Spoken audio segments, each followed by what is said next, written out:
नमस्कार विद्यार्थी व पालक मित्रांनो, द मेडिकल ॲडमिशन गाईड या यूट्यूब चॅनलमध्ये तुमचं मनपूर्वक स्वागत आहे। आज 24 ऑक्टोबर 2025 MBBS BDSच्या तिसऱ्या राऊंडचे रिशेड्यूल या अगोदर शेड्यूल आलेला आहे। चॉईस फिलिंग आपण केलेली आहे, त्यामुळे मी रिशेड्यूल म्हणतोय।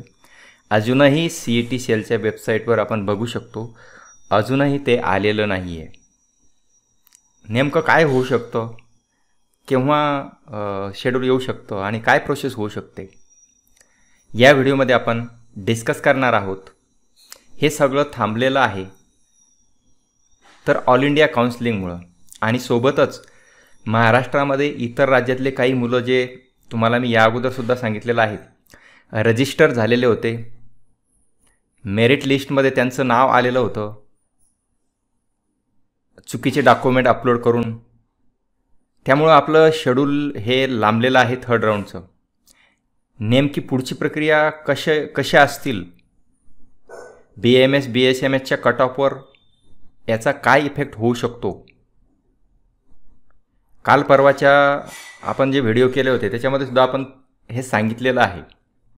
मग आता पुढची प्रोसेस कशी राहणार आहे, हे सर्व आजच्या व्हिडिओमध्ये आपण डिस्कस करणार आहोत। चॅनलवर नवीन असाल तर चॅनलला सबस्क्राईब करा आणि बेल आयकॉन प्रेस करा। बघा, आता MBBS साठी ऑल इंडिया कोटाचं जे काउन्सिलिंग आहे, ऑल इंडिया कमिटी आहे, ती MBBS BDS ऑल इंडियासाठी काम करते।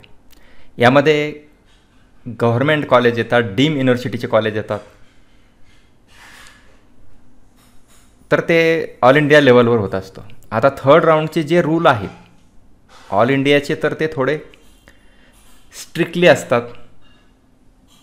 MCC असो किंवा इतर ऑल इंडियाचे जे काउन्सिलिंग आहे, त्यामध्ये आपल्याला कॉलेज मिळालेलं असेल तर सगळ्या काउन्सिलिंगमधून आपण जर कॉलेज घेतलं नाही तर बाद होऊ शकतो। तिसऱ्या राऊंडला आपल्याला कॉलेज घ्यावंच लागतं, हे आपण लक्षात घ्यायचं आहे। आता नेमकं MCCचं काय झालेलं आहे, आता आपण 24 ऑक्टोबर आणि 1 नोव्हेंबर दरम्यान जे रिपोर्टिंग आहे, सिलेक्शन लिस्ट थर्ड राऊंडची पब्लिश झालेली आहे ऑल इंडिया कोटेची, त्यामुळे हे पॅरलल चालते। आता BAMSच्या चॉईस फिलिंग झाल्या। आता बघा, यामध्ये काय झालेलं आहे, जे आपण चांगल्या स्कोअरचे मुलं आहेत ते MBBS किंवा BDSची वाट बघत होते। MBBS BDSचा महाराष्ट्रातला शेड्यूल लांबल्यामुळं काय झालं, कदाचित त्यांना BAMSचे चांगल्या जे कॉलेज आहे चॉईस फिलिंग त्यांनी करून ठेवलेलं आहे, तर तेच त्यांना कायम ठेवावं लागेल। त्यामुळे ते जे काही विद्यार्थी 200-300 विद्यार्थी BAMS गव्हर्नमेंट घेतलेले MBBSला येणार होते आणि BAMSवर त्याचा परिणाम निश्चितच होणार आहे। त्यामुळे लांबलेलं शेड्यूल BAMSसाठी जे वेटिंग करत आहेत त्यांच्यासाठी सुद्धा याच्यावर इफेक्ट होऊ शकतो। महाराष्ट्रामध्ये MBBS BDSचं लक्षात घेतलं तर अशा पद्धतीनं नेमक्या याच डेट असू शकतात। आता थर्ड राऊंडचे नेमकं डेट अजून त्यांनी पब्लिश केलेलं नाही, परंतु ते आता हे शेड्यूल लांबलेलंच आहे। आता मेरिट लिस्टमध्ये महाराष्ट्र डोमिसाईल नसलेले बरेचसे विद्यार्थी, हे आउट ऑफ स्टेटचे बरेचसे स्टुडंट रजिस्टर्ड झालेले होते। CET सेलने एक ऑफिशियल नोटीस काढलेली होती, त्यानुसार हे सगळं सांगितलेलं आहे की जे आउट ऑफ स्टेटचे रजिस्टर्ड झालेले कॅन्डिडेट आहेत तर त्या लिस्टमधून ते बाहेर काढले जातील। आता नव्याने एक मेरिट लिस्ट पुन्हा जनरेट होऊ शकते आणि CET सेलला ती आज किंवा उद्या बघायला मिळू शकते। हे सगळं 3 नोव्हेंबरच्या आत होणं खूप गरजेचं आहे आणि MCCने तसं अपडेट केलेलं आहे आणि वेबसाईटवर मेरिट लिस्ट नव्याने येऊ शकते। बरं, आता मेरिट लिस्ट आल्यामुळं काय होईल, जर मेरिट लिस्ट नव्याने आली, साहजिकच आहे की चॉईस फिलिंग पुन्हा होतील। आता काय झालेलं आहे, MBBS BDSच्या चॉईस फिलिंग अगोदरच आपण लॉक केलेले आहेत, PDF मुलांनी डाउनलोड केलेला आहे. पण मेरिट लिस्ट जर का परत आली तर साहजिकच चॉईस फिलिंग पुन्हा होतील, कारण मेरिट लिस्टमधून बरेच विद्यार्थी बाहेर फेकले जातील. त्यामुळे चॉईस फिलिंगचा परत आपल्याला करावी लागेल. ते अनलॉक करून ठेवतील आणि आपल्याला ती चॉईस फिलिंग करावी लागेल. आता चॉईस फिलिंगसुद्धा एकदा नव्याने होऊ शकतात.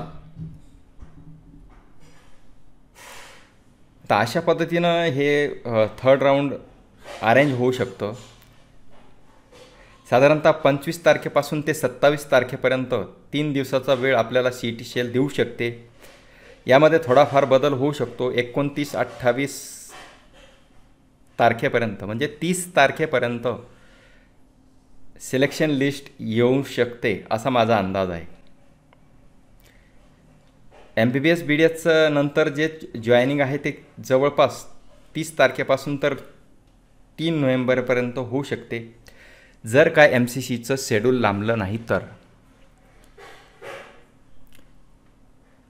30 तारखेपर्यंत जॉईनिंग आपली 3 तारखेपर्यंत होऊ शकते. आता याचा कट ऑफवर नेमका कधी आणि कशा प्रकारे इफेक्ट होऊ शकतो ते आपण बघूया.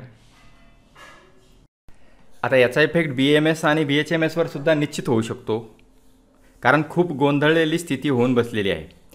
बऱ्याच पालकांनी विद्यार्थ्यांनी अगोदर BAMSची चॉईस फिलिंग केलेली आहे आणि याचा इफेक्ट दोन्ही प्रक्रियेवर होत असतो. BAMS आणि MBBS हे पॅरलल त्याचं सिलेक्शन लिस्ट लागत असते.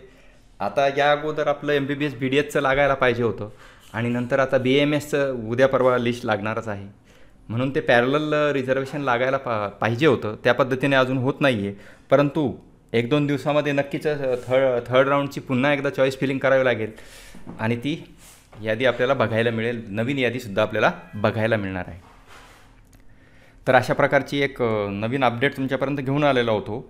तुम्हाला हा व्हिडिओ आवडला असेल तर व्हिडिओला लाईक करा आणि गरजू विद्यार्थ्यांपर्यंत नक्की शेअर करा. धन्यवाद. जय हिंद, जय महाराष्ट्र.